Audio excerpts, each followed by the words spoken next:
Coffee House, ang mga bagong McCafe Espresso drinks ay mabilis, masarap at mas mura pa kahit saan, kahit kailan.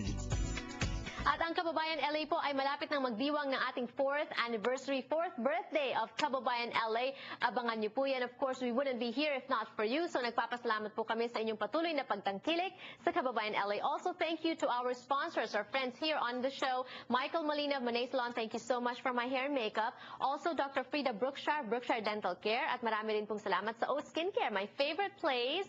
They pamper you, they treat you well, they make you relax, and they do facials. They have more machines now so they can treat you better, make you more beautiful, and of course, if you look good, you feel good about yourself as well. Thank you so much for watching Kababayan LA today. I'll leave you with something from Taiwan. Ito po ang pasalubong ko sa inyo.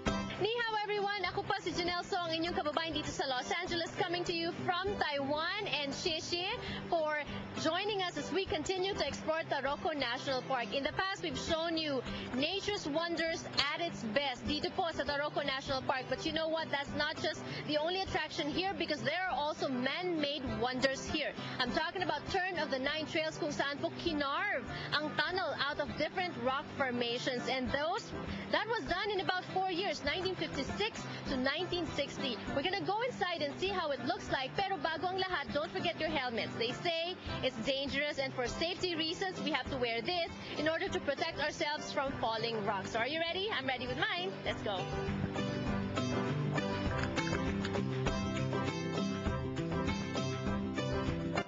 The Tunnel of Nine Turns is actually a series of short tunnels cut through the rock, offering wonderful views between the tunnels.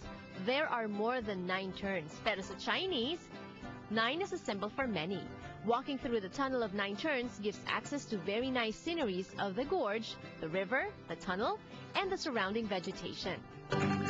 It's actually hard to believe that this seemingly peaceful place used to be a battleground. The truth is, these tunnels were formed for easy access because of the war. At the time, the Japanese were trying to conquer and invade the native Taiwanese. Pero ang mas maganda pong storya dyan, alam nyo ba nung natagpuan nila ang DNA ng native Taiwanese? Pareho daw po sa DNA nating mga kababayan.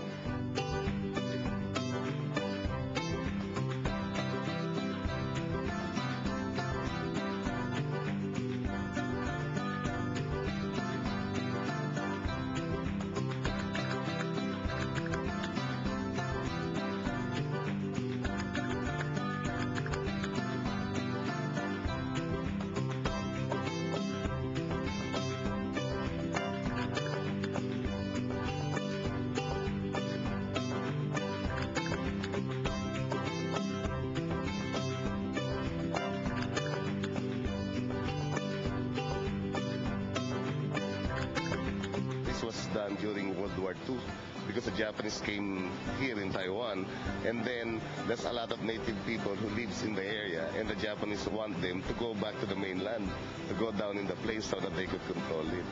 So they created this, they did a lot of dynamite explosions, and in fact, a lot of workers died. Tsaka ang ganda pa ito, Janelle, alam mo, yung mga native na taga dito, ang DNA nila, pareho ng DNA ng Pilipino. So may connection ng Pilipino tsaka Taiwan, very strong ang ties between Taiwanese and Filipinos. So it could also be na talagang malala yung mga kamag-anak natin, ng mga Taiwanese. Correct. In fact, ikaw talaga dito ang daddy mo sa Taiwan, di ba? And then there's a lot of Filipinos na dito rin galing talaga yung mga ninuno nila. In fact, yung kausap natin kahapon, taga dito yung father niya. Kaya ang ganda. Ang laking ties dahil ang lapit-lapit eh. Pwede sabi nga nila, yung tilaok ng manok nadidinig sa mula sa Kaohsiung nadidinig sa Pilipinas.